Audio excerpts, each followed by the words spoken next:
فرمایا کہ تمہارے لیے تو یہ ممکن نہیں تھا کہ تم اس طرح باغ اگاتے. تو فرمایا پھر اللہ تعالیٰ نے فرمایا الہ مع اللہ، کہ اللہ کے سوا بھی کوئی معبود ہو سکتا ہے. پھر فرمایا بلا وہ کون ہے، امن جعل الارض قرارم، یہاں فرمایا قرارا، یہاں فرمایا کہ بلا وہ کون ہے جس نے زمین کو قرار گاہ بنایا اور اس کے درمیان نہریں بنائی اور اس میں پہاڑ جو کھڑے کیے، اور فرمایا کہ سمندروں کے یعنی کہ سمندر ہیں جس نے بنائے رب کائنات نے، وہ بھلا کون ہوتا ہے جو یہ کام کر سکتا ہے، لہٰذا کوئی نہیں ہے، یہ ہم اللہ ہی ہیں. الہ مع اللہ، تو کیا اللہ کے ساتھ کوئی اور بھی معبود ہے؟ مطلب یہ کہ نہیں ہے، کون ہو سکتا ہے؟ کوئی نہیں ہو سکتا. پھر آگے فرمایا کہ بھلا وہ کون ہے، بلکہ وہ کون ہے جو بے قرار شخص کی دعا قبول فرماتا ہے. جب انسان مصیبت میں ہوتا ہے، مصائب میں ہوتا ہے، تکالیف میں ہوتا ہے، درد میں ہوتا ہے، تو پھر اللہ تعالیٰ سے وہ دعا کرتا ہے تو اللہ اس کی دعا قبول فرماتا ہے. فرمایا بھلا وہ کون ہے جو اس طرح کے کام دعا قبول کر سکتا ہے. الہ مع اللہ. لہٰذا 5 دفعہ ناظرین محترم اللہ سبحانہ و تعالیٰ نے اپنی نعمتوں کا ذکر کیا اور نصیحت دیا انسان کو کہ تم اس سے سبق سیکھو. پھر فرمایا کہ اس طرح کی ایک اور جو ہے، فرمایا کہ بھلا وہ کون ہے جو مخلوق کو پہلی بار جو ہے پیدا فرماتا ہے، پھر اسی عمل تخلیق سے دوبارہ یعنی اٹھائے گا قیامت کے دن. تو فرمایا کیا کوئی تمہارا عقل ہے کہ نہیں مانتا کہ اللہ کے سوائے کوئی اور معبود نہیں ہے؟ پھر فرمایا کل ہاتھ برہانکم ان کنتم صادقین. اے حبیب مکرم صلی اللہ علیہ وسلم، آپ فرما دیجئے گا ان کو کہ اے مشرکو اپنی دلیل پیش کریں اگر تم سچے ہو تو. لہٰذا آپ کے پاس کوئی دلیل نہیں ہے تو کیونکہ آپ سچے نہیں ہیں. اللہ تعالیٰ کی وحدانیت، یہ اللہ تعالیٰ کی قدرت ہے، وہ اللہ ہی کی ذات ہے جس نے تجھے بھی پیدا کیا اور تمہارے آباء و اجداد کو بھی پیدا کیا ہے. اس کے بعد ناظرین محترم اللہ تعالیٰ نے جو ہے یہ یعنی کہ اس کے بعد پھر قیامت کی نشانیوں میں اللہ سبحانہ و تعالیٰ نے قیامت کا تذکرہ کیا، اور قیامت کی نشانیوں میں سے ایک نقطہ یہ بھی فرمایا کہ قیامت کے دن یعنی جب ان پر عذاب کا فرمان پورا ہونے کا وقت یعنی آ جائے گا، تو اللہ تعالیٰ نے فرمایا کہ ہم نے ان کے لیے زمین سے ایک جانور نکالیں گے، یعنی کہ وہ جانور ان سے گفتگو کرے گا، کیونکہ یہ لوگ ہماری نشانیوں پر یقین نہیں کرتے تھے نا. اب اللہ تعالیٰ نے اس کا یعنی بطور خاص جو ہے ذکر کیا، اور فرمایا کہ اس دن ہم ہر امت میں سے ان لوگوں کو ایک گروہ جمع کریں گے جو ہماری آیات کو جھٹلاتے تھے. تو فرمایا ان کا یہاں یہ بیان کیا جا چکا ہے. تو پھر اللہ تعالیٰ نے فرمایا کہ ان پر ہمارا وعدہ پورا ہو چکا، تو یہ لوگ ظلم کرتے تھے، اب یہ بول نہیں سکیں گے، اب یہ بول نہیں سکیں گے، کچھ نہیں کر سکیں گے. اب وہ جو چیزیں کا کرنا چاہیں تو کچھ نہیں یہ نہیں کر سکتے. تو اب ان کے حساب کا وقت جو ہے وہ آ چکا ہے. تو اس کے بعد ناظرین محترم اللہ سبحانہ و تعالیٰ نے جو اس پارہ مبارکہ میں آگے جو پوائنٹ آتا ہے وہ سورہ قصص شریف ہے. سورہ قصص شریف یہ مکیہ سورہ ہے. اس کی جو ابتدائی آیات میں اللہ تعالیٰ نے قرآن مجید کی جو آیات ہے ان کی اہمیت کو بیان فرمایا. پھر اللہ سبحانہ و تعالیٰ نے اپنے پیارے حبیب صلی اللہ علیہ وآلہ وسلم کو تسلی بھی دی ہے کہ آپ اپنے مشن کو جاری رکھیں، اور فرمایا کہ حبیب مکرم صلی اللہ علیہ وآلہ وسلم ہم آپ پر موسیٰ علیہ السلام اور فرعون کے حقیقت پر مبنی حال میں سے ان لوگوں کے لیے کچھ پڑھ کر سناتے ہیں جو ایمان رکھتے ہیں، یعنی وہ جو سیکھیں اسے سبق سیکھیں گے ان کو. تو اس طرح یہاں فرمایا کہ جو فرعون بڑا سرکش اور متکبر تھا اس کے حوالے سے یہاں اللہ تعالیٰ نے جو کلام فرمایا. آگے حضرت موسیٰ علیہ السلام کی جو والدہ محترمہ ہیں ان پر جو اللہ تعالیٰ نے فرمایا کہ ہم نے ان کے دل میں یہ بات ڈالی کہ تم انہیں دودھ پلاتی رہو، چونکہ فرعون جو ہے وہ بنی اسرائیل کے بچوں کو قتل کرتا تھا اور بچیوں کو غلام بناتا تھا، تو اس طرح ان پر وہ ظلم کرتا تھا. تو یہ اللہ تعالیٰ کی شان ہے کہ اللہ تعالیٰ نے حضرت موسیٰ علیہ السلام کو بچپن میں اس طرح بچایا کہ ان کی ماں کو فرمایا کہ آپ ایک باکس میں ڈال دو، اور یہ جو باکس ہے یہ یعنی کہ دریا میں ڈال دو. تو جب حضرت موسیٰ علیہ السلام کی والدہ جو خوف زدہ تھیں، لیکن اللہ تعالیٰ نے ان کو جو ہے حوصلہ دیا، اور پھر ان کو ایک لحاظ سے تسلی بھی دی گئی کہ آپ کو ہم انہیں تمہاری طرف واپس لٹانے والے ہیں اور انہیں رسولوں میں شامل کرنے والے ہیں. یہ ان کے خیال میں خیال آیا کہ اللہ نوز بیسٹ. یہاں فرعون کے گھر والوں نے یعنی اس کو حضرت موسیٰ علیہ السلام کو بچپن میں ان کو دیکھا اور فرعون کی بیوی نے موسیٰ علیہ السلام دے کر کہا کہ یہ بچہ میری آنکھ کا اور میری اور تیری آنکھ کے لیے ٹھنڈک ہے، اسے قتل نہ کرو، یہ ہمیں فائدہ پہنچائے گا۔ لہٰذا یعنی کہ حضرت موسیٰ علیہ السلام کو بچپن میں انہوں نے لے لیا، اور حضرت موسیٰ علیہ السلام کی جو بہن ہے ان کے ساتھ یعنی کہ سائڈ پر چلتی رہیں اور کنارے پر چلتی رہیں اور ان کے گھر تک پہنچ گئیں۔ اور پھر حضرت موسیٰ علیہ السلام وہ ان کی دائیوں کا دودھ نہیں پیتے، پھر ان کی اپنی اماں کا دودھ بھی انہیں ملا، یعنی کہ ان کی بہن کی وساطت سے ان کا حضرت موسیٰ علیہ السلام کا اپنی والدہ محترمہ کے پاس جانا جو ہے وہ ممکن ہوا۔ اور اس سے ناظرین محترم ہمیں یہ ایک سبق اس سے یہ ملتا ہے، بہت سے اسباق ہیں بزرگوں نے یہاں اس کی تفسیر میں بیان کیے ہیں، حدیث شریف سے انہوں نے اخذ کیے ہیں، لیکن جو نقطہ میں آپ کے ساتھ شیئر کرنا چاہتا ہوں وہ یہ دو یہاں نقطے۔ ایک، ماں کی محبت دیکھیں، ماں کی محبت اتنی ہے کہ آپ اتنی تپش سے جو ہے بے چینی سے فکر مند تھی اپنے بچے کے حوالے سے۔ تو یہ بھی یہاں قرآن مجید میں یہ بھی آتا ہے کہ اگر اتنا ان کو اگر بتا نہ دیتے تو یہ وہ ممکن تھا کہ یہ پھٹ پڑتی، یعنی کہ بتا دیتی حقیقت کو۔ تو پھر اس سے ہمیں یہ سبق ملتا ہے کہ اماں کی ماں کی جو محبت ہے وہ ہر محبتوں سے یعنی کہ وہ اوپر غالب آ جاتی ہے۔ ماں جو ہے اولاد سے بہت محبت کرتی ہے، اس کو اپنا بھی ہوش نہیں رہتا، ہر چیز اس کو جو ہے نا ایک وقت آتا ہے اس کی محبت کا کوئی کمپیئر نہیں ہو سکتا۔ لہٰذا ہمیں اپنی ماؤں کی عزت کرنی چاہیے، احترام کرنی چاہیے، اور ماؤں کو جو ہے ان کے ساتھ احسان کرنا چاہیے، حسن سلوک کرنا چاہیے۔ اس کے ساتھ ساتھ ہمیں بہن بھائی کی محبت کا بھی یہاں سبق ملتا ہے۔ حضرت موسیٰ علیہ السلام کی بہن کی جو ہے وہ توکل اللہ دیکھیں، ان کو کوئی نہیں پتا تھا کہاں جا رہا ہے، کدھر جائیں گے، تو وہ بے سہارا اکیلی چل پڑی سائڈ پر اپنی ماں کے کہنے سے۔ اب ان پر کوئی بھی حملہ ہو سکتا تھا، لیکن یہاں اللہ تعالیٰ کی شان ہے، اللہ نے اپنے پیاروں کے اس طرح تذکرے کیے ہیں، یہ غیر نبی ہیں۔ حضرت موسیٰ علیہ السلام کی بہن غیر نبی، حضرت موسیٰ علیہ السلام کی والدہ محترمہ غیر نبی، یعنی اللہ تعالیٰ نے ان پیاروں کی کتنے جذبات، ان کے جو کردار ہیں بیان کیے ہیں تاکہ انسان جو ہے ان سے سبق سیکھ سکے۔ نبی کریم صلی اللہ علیہ وسلم کو اللہ تعالیٰ نے فرمایا ہم نے یہ پیاری باتیں بتائی ہیں تاکہ ایمان والے اس سے سبق سیکھ سکیں۔ اس لیے ناظرین محترم ہمیں بھی یہ سبق ملتا ہے کہ اپنی بہن بھائیوں کا ادب احترام کریں، بھائیوں کا احترام کریں، بہنوں کو چاہیے کہ حضرت موسیٰ علیہ السلام کی بہن کی سیرت پر عمل کریں، ماؤں کی عزت احترام کرنا بھی ہم پر فرض ہے۔ اس کے بعد ناظرین محترم حضرت موسیٰ علیہ السلام جب بڑے ہوتے ہیں تو پھر ان کے ہاتھ سے جو ہے ایک قبطی ہے وہ مارا گیا، قتل ہو گیا۔ تو اس کے وجہ سے وہ لوگ حضرت موسیٰ علیہ السلام کی جان لینے کے لیے تیار ہو چکے تھے۔ فرعون اور اس کے حواریوں نے پلان بنایا اور حضرت موسیٰ علیہ السلام کے پاس ان کی طرف سے فرعون یا ان میں سے ایک آدمی جو ایمان والا تھا، اللہ والا تھا، اس نے اپنا ایمان جو چھپائے رکھا تھا۔ اب اس کو جب پتہ چلا کہ یہ موسیٰ علیہ السلام کو مار دیں گے، وہ حضرت موسیٰ علیہ السلام کے پاس آتا اور انہیں آیا اور حضرت موسیٰ علیہ السلام کو انہوں نے مشورہ دیا، کہا کہ آپ یہاں سے نکل جائیں، یہ جو ہے یہ ظالم قوم ہے۔ اور انہوں نے حضرت موسیٰ علیہ السلام کے لیے دعا کی اور حضرت موسیٰ علیہ السلام وہاں سے یعنی مصر سے وہ نکل کر مدین کی طرف روانہ ہو گئے۔ جب مدین کی طرف روانہ ہو گئے تو ناظرین محترم موسیٰ علیہ السلام کے پاس کچھ نہیں تھا۔ تو راستے میں جب جاتے ہیں تو مدین کی طرف جاتے ہیں تو وہاں پہنچتے ہیں تو آپ علیہ السلام کو جو کنواں ملتا ہے جہاں ریوڑ کو پانی پلایا جاتا ہے، تو حضرت موسیٰ علیہ السلام نے دیکھا دو بیٹیاں لڑکیاں جو کھڑی ہوئی ہیں تو وہ ویٹ کر رہی ہیں مردوں کی، جب وہ مرد لوگ اپنے ریوڑ کو پانی پلا چکے ہیں تو پھر وہ پلائیں گی۔ تو حضرت موسیٰ علیہ السلام نے ان کی مدد کی،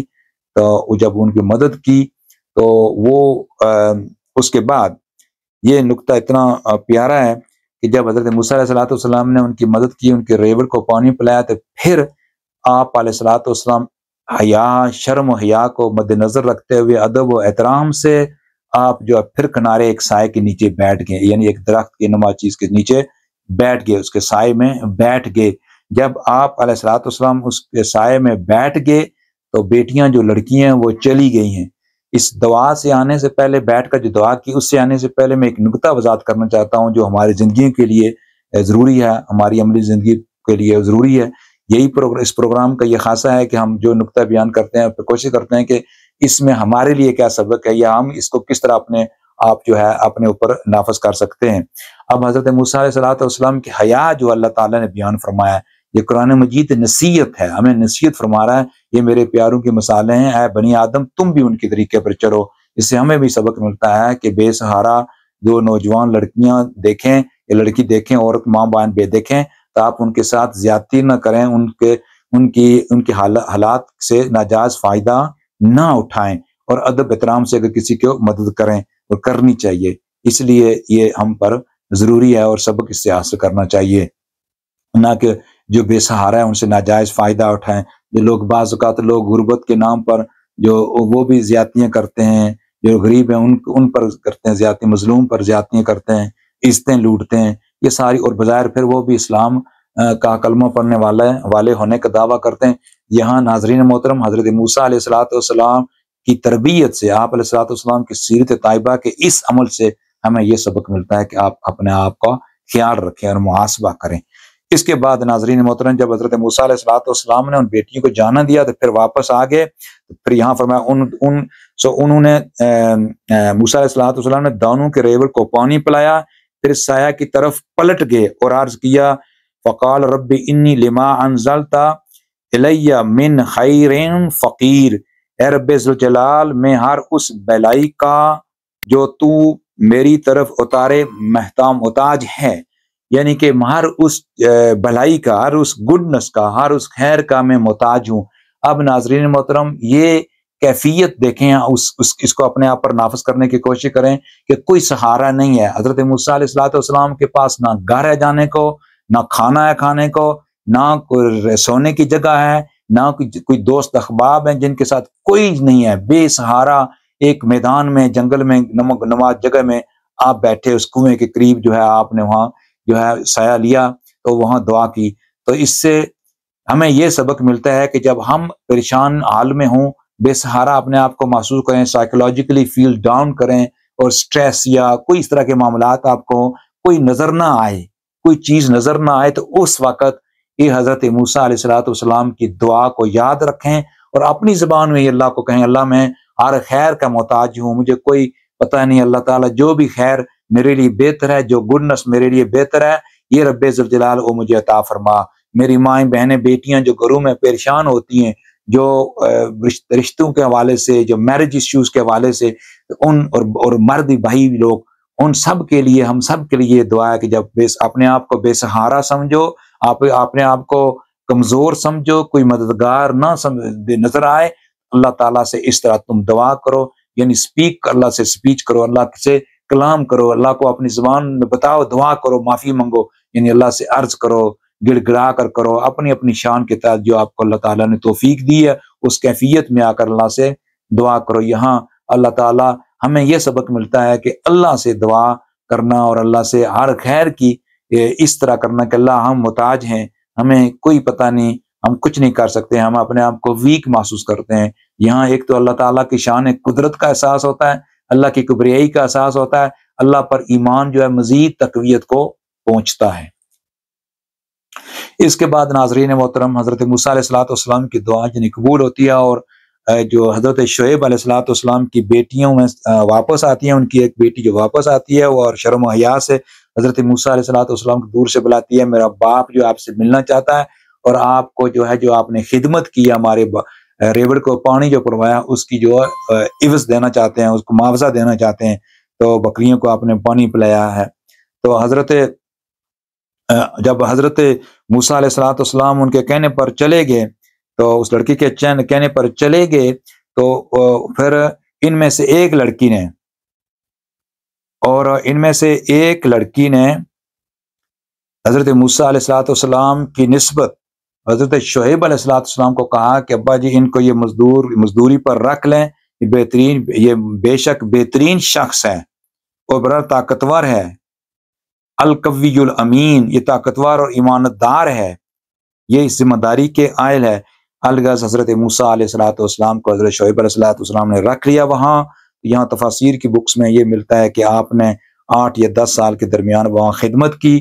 پھر حضرت شعیب علیہ السلام کی جو صاحبزادی محترمہ ہیں ان سے حضرت موسیٰ علیہ السلام کا نکاح ہوتا ہے، شادی ہوتی ہے۔ پھر آپ اس کے بعد وہ مدین چھوڑ کر واپس چلے جاتے ہیں۔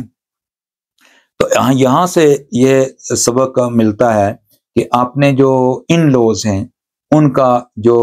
ان لوز ہیں، سسرال والے ہیں، ان کا مردوں کو بھی چاہیے ان کی خدمت کریں، ان کی عزت احترام کریں اور ان کے ساتھ اچھے تعلقات کریں، بجائے اس کے کہ آپ جو ان لوز ہیں، وائف کا جو فیملی ہے اس کو آپ نفرت سے دیکھیں، حقارت کی نگاہ سے دیکھیں۔ ان کی جو بیٹی ہے وہ آپ کی بیوی بنی ہے، ان کا آپ ادب کریں۔ جب آپ ان کا ادب کریں گے تو آپ کی اور آپ کی بیوی کے درمیان جو محبت ہے وہ مزید بڑھے گی۔ یہی دین محمدی صلی اللہ علیہ وسلم ہمیں سکھاتا ہے ناظرین محترم، کہ جو دونوں فیملیاں پھر آپس میں محبت، سلوک، اتفاق سے رہیں، ایک دوسرے کے بن کر رہیں۔ اگر ہم نے جو خامن ہیں وہ اپنی بیوی کے والدین کی عزت نہیں کریں گے تو بیوی اس کا جو ہے ان کے والدین، خامن کے والدین کی بھی عزت نہیں کرے گی، اور پھر اس سے پھر جھگڑے اور فساد، اور پھر جو ہے نوبت جو ہے وہ ڈیورس تک آتی ہے، اور ناراضگیاں ہوتی ہیں، اور خاندانوں میں اختلافات وغیرہ، ساری یہ بیماریاں جہنم لیتی ہیں۔ اس طرح ناظرین محترم ہمیں ان پر عمل کرنے کی ضرورت ہے۔ پھر حضرت موسیٰ علیہ السلام کو جو تورات جو دی گئی ہے اس کا ذکر، تو آپ طور پر گئے، تو یہ بھی آپ کو پتہ ہے کہ حضرت موسیٰ علیہ السلام اور فرعون کا جو مکالمہ ہوا وہ ہم نے 7ویں پارے میں بھی ہم نے اس کا مطالعہ کیا تھا، اور 9ویں پارے میں بھی ہم نے اس پر بات کی تھی۔ اور اللہ سبحانہ و تعالیٰ نے آگے یہ جو مضمون ہم نے چوز کیا ہے کہ ہدایت جو ہے وہ ناظرین اللہ تعالیٰ کی ذات دیتی ہے جسے چاہے، اور کسی کے کہنے سے،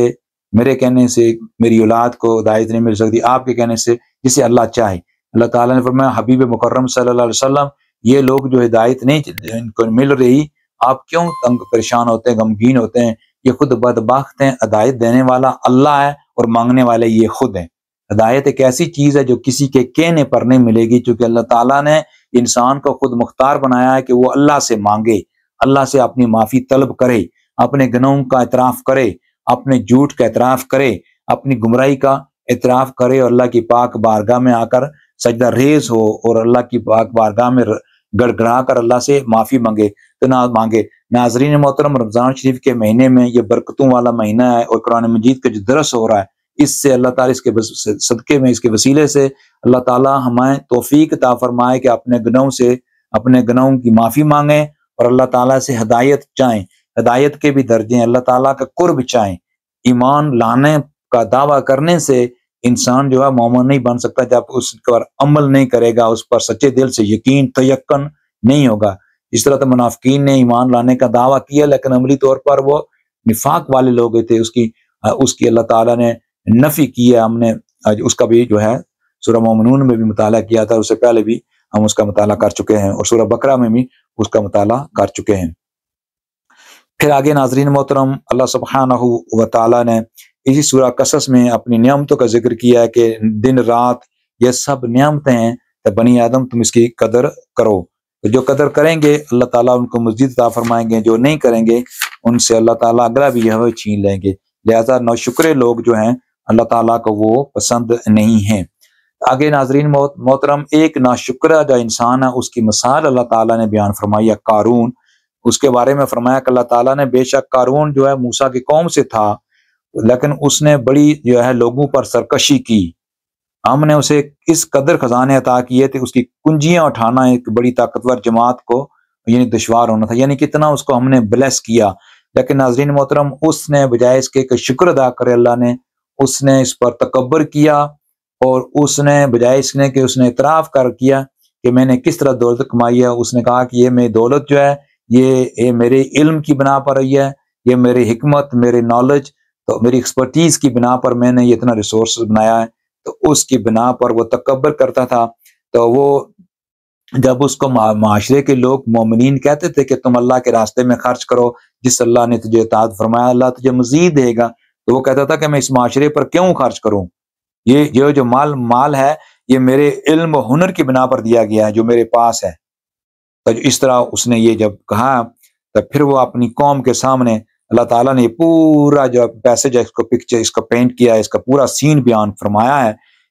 ہے کہ جب وہ اپنی قوم کے سامنے پوری زینت و عیش کی حالت میں نکلا تو اس کی جو ظاہری شان و شوکت ہے نا، اس کو دیکھ کر وہ لوگ جو اس کے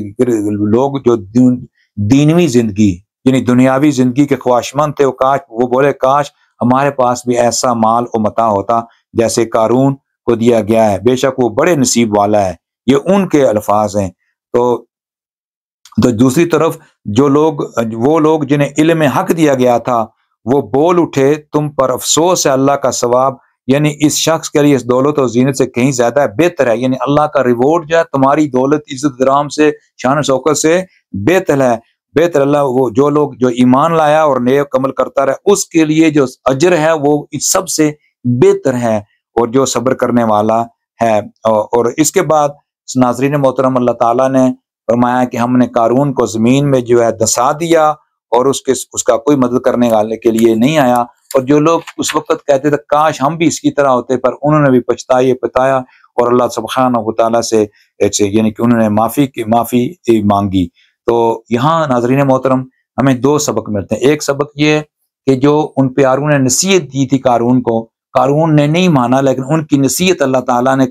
قرآن مجید میں اس کا بیان کر دیا کہ ان پیاروں نے نصیحت کی ہے۔ اس پورے واقعہ میں اس کو جو انہوں نے نصیحت کی اس کا ذکر کیا کہ انہوں نے نصیحت کی، لہٰذا ہمیں بھی یہ سبق ملتا ہے کہ ہم بھی جو لوگ گمراہ ہیں ان کو نصیحت کرتے رہنا چاہیے۔ اسی لیے یہ درس قرآن جو کر رہے ہیں، یہ تحریک جمال القرآن کا جو مشن ہے، اپنی طور پر ہم کوشش کر رہے ہیں، اپنے آپ کو نصیحت دینے کی کوشش کر رہے ہیں، قرآن مجید کا مطالعہ کر کے، نبی کریم صلی اللہ علیہ وسلم کی احادیث کا مطالعہ کر کے اپنے آپ کو سمجھانے کی کوشش کر رہے ہیں، تبدیل کرنے کی کوشش کر رہے ہیں، اور دوسروں کے ساتھ یہ شیئر کر رہے ہیں۔ یہی مومنوں کی شان ہے۔ اللہ تعالیٰ ان پیاروں کی نیتوں، پیاروں کے جو کردار ہیں، ان کے توسل سے اللہ تعالیٰ، ان کی وجہ سے اللہ ہماری اس کی جو ہے چھوٹی سی کوشش کو بھی قبول فرمائے، اور آپ کا سننا بھی قبول فرمائے۔ آپ کو اگر کوئی ایک چیز بھی یاد آ جاتی ہے یہاں سے، آپ اس کو آگے بیان کریں، نصیحت کریں۔ یہ نصیحت، اچھی نصیحت کرنا اللہ کے پیاروں کی نشانیاں ہیں، اور ہم جیسے کہ سورہ نمل میں پڑھ چکے ہیں کہ اللہ تعالیٰ نے اس چیونٹی کی، اس نمل کی بیان کی، اس آنٹ کی ایگزامپل بیان کیا۔ اس نے خوبی کیا کی ہے کہ اس نے دوسری آنٹس کو جو ہے چیونٹیوں کو یہ نصیحت کی کہ اپنے آپ کو بچا لو۔ تو اللہ تعالیٰ کو اتنی پیاری یہ بات آئی کہ اس نے دوسروں کا قدر کیا۔ اسی طرح ہمیں بھی دوسروں کو انسانیت کی ہمدردی اور اللہ کی مخلوق کا جو احساس کرنا چاہیے، اور لوگوں کو اچھی نصیحت دینی چاہیے، تاکہ یہ لوگوں کے لیے یہ بہتر ہے۔ جب نصیحت دیتے ہیں تو لوگوں کو دوزخ کی آگ سے بچنے کا موقع ملتا ہے، لوگوں کو نیک کام کرنے کا موقع ملتا ہے، لوگوں کو اللہ تعالیٰ کی رضا حاصل کرنے کا موقع ملتا ہے، لوگوں کو ایمان کو مزید سٹرونگ کرنے کا موقع ملتا ہے۔ جو لوگ ایمان نہیں لائے ان کو ایمان لانے کا موقع ملتا ہے۔ آمین یا رب العالمین۔ اس کے بعد ناظرین محترم سورۃ العنکبوت آتی ہے۔ یہ مکیہ سورہ ہے، یعنی یہ سورہ مبارکہ ہجرت مدینہ سے پہلے نازل ہوئی۔ اس میں اللہ سبحانہ و تعالیٰ نے اس کے ابتدائی آیات میں اللہ تعالیٰ نے فرمایا کیا لوگ یہ خیال کرتے ہیں کہ ہم ایمان لائے ہیں تو اتنا ہی کافی ہے کہ ہم انہیں چھوڑ دیں گے؟ تو فرمایا کہ وَهُمْ لَا يُفْتَنُونَ، کہ ان پر کوئی آزمائش نہیں کی جائے گی، یعنی کوئی فتنہ بمانا ایک آزمائش۔ گویا کہ اللہ تعالیٰ نے یہاں ان آیات میں یہ فرمایا کہ ہم نے پہلے بھی لوگوں کو آزمایا تھا، آج بھی آزمائیں گے، اور آئندہ بھی بنی آدم کو آزماتے رہیں گے۔ یہ ہماری شان ہے، ہماری قدرت ہے، جس طرح ہم چاہیں۔ تو ناظرین محترم، ایمان لانا، ایمان والا ہونا، اگر آپ پر کوئی آزمائش آتی ہے تو اس پر صبر کریں۔ یہ اللہ تعالیٰ کی حکمتیں ہیں، اس میں شاید کوئی بہتری ہو جس کو ہم نہیں سمجھ سکتے، اس لیے یہاں اللہ پر توکل جو ہے اس کی یہاں دعوت دی جا رہی ہے کہ آپ پر اللہ کا اللہ پر توکل انلمیٹڈ ہو، انکنڈیشنل ہو، آپ کا ایمان انکنڈیشنل ہو۔ یہ نہیں کہ آپ ایمان والے ہیں تو پھر کہتے ہیں کہ وائی سے مجھے کیوں تکلیفیں آتی ہیں، میری فیملی میں کیوں ہمارے وقت پریشانیاں آتی ہیں، میں یہ بھی کام کرتی ہوں، یہ کرتا، سب نقصان ہو جاتا ہے۔ یہ اللہ تعالیٰ جانتا ہے۔ جس کو ہم سمجھتے ہیں میری ماں، بہن، بیٹی، بھائی، جس کو ہم سمجھتے ہیں اچھا، شاید وہ ہمارے لیے اچھا نہیں ہے، لیکن ہم اس کو دیکھ نہیں سکتے۔ یہ تو اللہ تعالیٰ جانتا ہے۔ ہم یہی کہہ سکتے ہیں یہ اللہ تعالیٰ تو آپ بہتر جانتے ہیں۔ اللہ تعالیٰ اپنی قدرت، اپنی شان کے لائق، اللہ میری مدد فرما، اللہ جو کچھ خیر ہے میں اس کا محتاج ہوں۔ وہی حضرت موسیٰ علیہ السلام کی دعا کو یاد رکھیں، جو کچھ خیر اللہ تعالیٰ میں اس کی محتاج ہوں، میں اس کا محتاج ہوں۔ And of story. ہمیں یہی سبق ملا۔ اب جو ہمیں اچھا لگتا ہے وہ اگر نہیں مل رہا تو شاید وہ ہمارے حق میں لانگ ٹرم نہیں ہوگا۔ یہ تو اللہ تعالیٰ کی شان ہے، اللہ جانتا ہے جو کچھ کل ہونے والا ہے، ہم تو کچھ نہیں جانتے، ہم اللہ کے مخلوق ہیں، اللہ کے بندے ہیں، ہم عاجز و انکسار ہیں، اللہ ہم کمزور ہیں، اللہ وہ وحدہ لا شریک ہے، وہ رب کائنات ہے، وہ خالق کا کائنات ہے، اسی نے ہم کو پیدا کیا ہے، وہی مارے گا اور وہی دوبارہ ہم کو